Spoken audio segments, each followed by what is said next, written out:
যে হাদিসটি সহিহ মুসলিমে বর্ণিত হয়েছে এবং বর্ণনা করছেন সাহাবী জাবের রাদিয়াল্লাহু তাআলা আনহু। নবী করিম সাল্লাল্লাহু আলাইহি ওয়াসাল্লাম ইরশাদ করেছেন, ইবলিস তার সিংহাসন সে পানির উপরে স্থাপন করে এবং প্রতিদিন সকালে সে তার বাহিনীকে ছেড়ে দেয় মানুষের সমাজে ঢুকে মানুষকে ক্ষতির দিকে আহ্বান করার জন্য, মানুষকে ধ্বংসের দিকে নিয়ে যাওয়ার জন্য, মানুষকে দিয়ে গুনাহ করানোর জন্য। কারণ শয়তানের মিশনই হলো এটা। তো তার বাহিনীর লোকেরা, তার সদস্যের লোকেরা সবাই ছড়িয়ে পড়ে বিভিন্ন জায়গায় এবং দিন শেষে সবাই যখন আবার ফিরে আসে, ইবলিস তাদের কাছ থেকে রিপোর্ট নেয়। তো এক শয়তান এসে বলে যে আমি আজকে একটা লোকের টার্গেট করছি, করে তাকে দিয়ে জেনা করায় ছাড়ছি। ইবলিস বলে যে লাম তাসনা আশাই, কিছুই করলা না, জেনা করছে। ও পরবর্তীতে যখন লজ্জিত হবে মাফ চাবে আল্লাহর কাছে, কাঁদবে, আল্লাহ মাফ করে দিবে।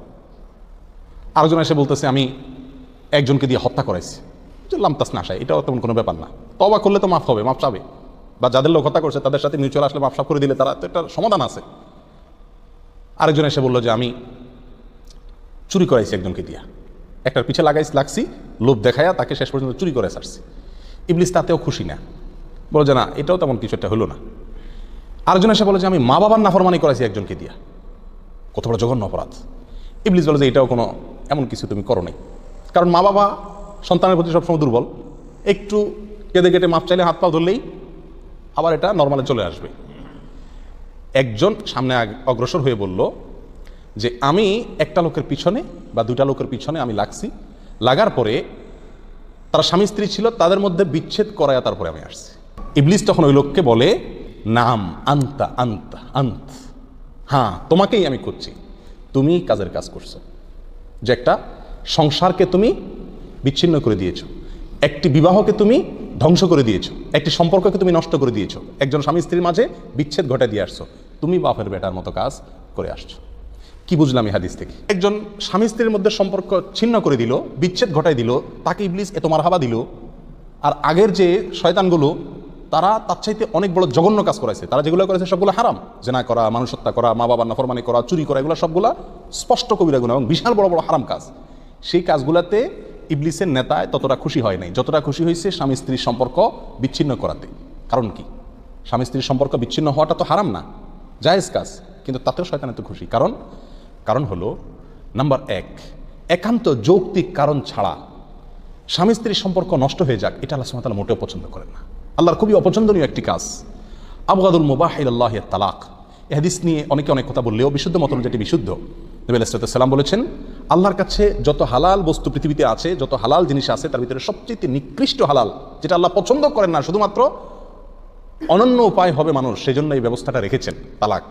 এর চাইতে অপছন্দনীয় কোনো হালাল আল্লাহর কাছে আর নাই। দ্বিতীয়ত, সম্পর্ক নষ্ট হয়ে যাওয়া, বিবাহ বিচ্ছেদ হয়ে যাওয়া, এটা যদিও মূলগতভাবে একটা হালাল কাজ, না হারামের কিছু নাই, কিন্তু এটার কিছু কিছু পরিণাম জঘন্য জঘন্য হারাম কাজের চাইতেও আরো মারাত্মক পর্যায়ে চলে যায়। আগের শয়তানগুলো একজনকে দিয়ে এক একটা অন্যায় কাজ করাইছে, কিন্তু পরের শয়তানে স্বামী স্ত্রীর মধ্যে সম্পর্কটাকে বিচ্ছিন্ন করে দিয়েছে। এর ফলে কি হয়েছে?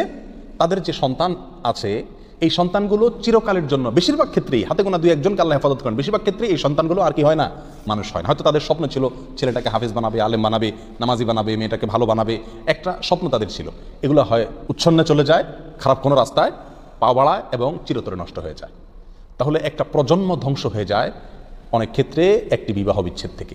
এই জন্য শয়তান এটাকে এত বেশি কি করে, আপনার ওয়েলকাম করে এবং এত বেশি সে খুশি হয়। প্রিয় ভাইরা, যত তালাকের ঘটনা ঘটে আমাদের দেশে সহ সারা পৃথিবীতে, আমার ব্যক্তিগত অভিজ্ঞতা হলো বেশিরভাগ মানুষ তালাক দেওয়ার পরে, সেটা স্বামী হোক আর স্ত্রী হোক, যার পক্ষ থেকেই তালাকের ঘটনা ঘটুক না কেন, একটা পর্যায়ে এসে তারা বুঝতে পারে যে কাজটা তারা সঠিক করেন নাই।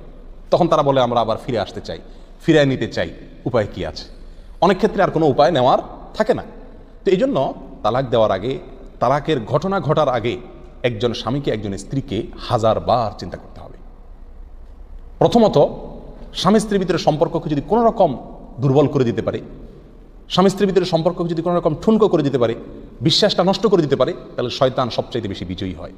এই কথাটা আমাদের সবসময় মাথায় রাখতে হবে যে আমাদের স্বামী স্ত্রীর সাথে সম্পর্ককে দুর্বল করার জন্যই শয়তানের সবচাইতে বেশি প্রচেষ্টা এবং তাদের সবচেয়ে বেশি চক্রান্ত এবং ষড়যন্ত্র থাকে। অতএব শয়তানকে কোনোভাবে জিততে দেওয়া বুদ্ধিমানের কাজ হবে না। আল্লাহ তাআলা আমাদের সবাইকে হেফাজত করুন।